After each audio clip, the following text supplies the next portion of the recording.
गोमुख जब उस चित्र को लेकर राजमहल पहुंचे तो वे सीधे युवराज नरवाहन दत्त के कक्ष की ओर भागे। अंदर राजकुमार अपनी शैया पर निढाल पड़े थे। उनकी आंखें छत पर टिकी थीं और चेहरा कांतिहीन हो चुका था। उनके प्राण मानो बस उस स्वप्न की स्मृति के सहारे ही टिके थे। गोमुख ने कक्ष में प्रवेश करते हुए उत्साह से कहा, उठिए मित्र। उनकी सांसें तेज चल रही थीं। राजकुमार ने निर्बलता से अपनी आंखें घुमाईं। उन्हें लगा कि यह भी गोमुख का उन्हें सांत्वना देने का एक और प्रयास है। गोमुख उनके पास पहुंचे और बिना कोई और शब्द कहे उन्होंने वह चित्र राजकुमार की आंखों के सामने कर दिया। एक क्षण के लिए राजकुमार स्तब्ध रह गए। उनकी आंखों की पुतलियां फैल गईं। यह वही चेहरा था, वही अलौकिक सौंदर्य, वही करुणामयी आंखें, वही दिव्य मुस्कान जो हर रात उनके सपनों में आकर उन्हें पीड़ा देती थी। राजकुमार ने कहा, यह कहाँ मिली? गोमुख ने मुस्कुराते हुए कहा, यह कल्पना नहीं, यथार्थ है मेरे मित्र। फिर उन्होंने चित्रकार कुमार दत्त से हुई पूरी भेंट का वृत्तांत सुनाया। उन्होंने बताया कि यह हिमालय में स्थित विद्याधरों के राजा कलिंग सेन की पुत्री राजकुमारी मदन मंचुका है। जैसे ही राजकुमार ने अपनी स्वप्न सुंदरी का नाम सुना, उनके शरीर में जैसे किसी ने अमृत का संचार कर दिया हो। उन्होंने गोमुख को पूरी शक्ति से गले लगा लिया। मित्र, तुमने मुझे जीवन दान दिया है, मैं तुम्हारा यह ऋण कभी नहीं चुका सकूंगा। अपने पुत्र के स्वास्थ्य में इस चमत्कारी सुधार को देखकर राजा उदयन और दोनों रानियों की खुशी का ठिकाना न रहा। जब उन्हें इसका कारण पता चला तो वे भी उस चित्र को देखकर दंग रह गए। उसी दिन युवराज नरवाहन दत्त अपने पिता चक्रवर्ती सम्राट उदयन के समक्ष राजसभा में उपस्थित हुए।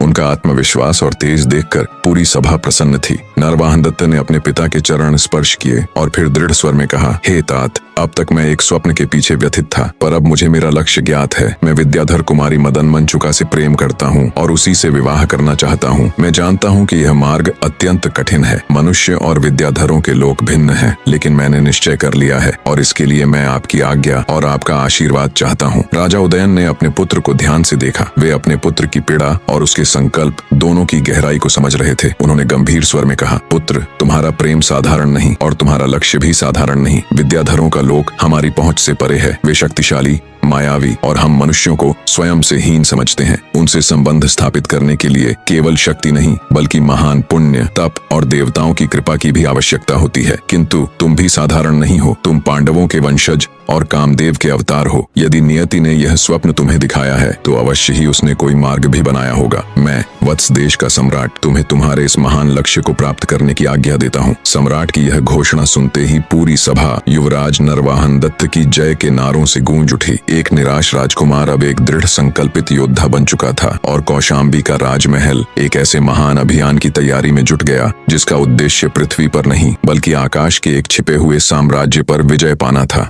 कल सुबह 8 बजे मिलते हैं।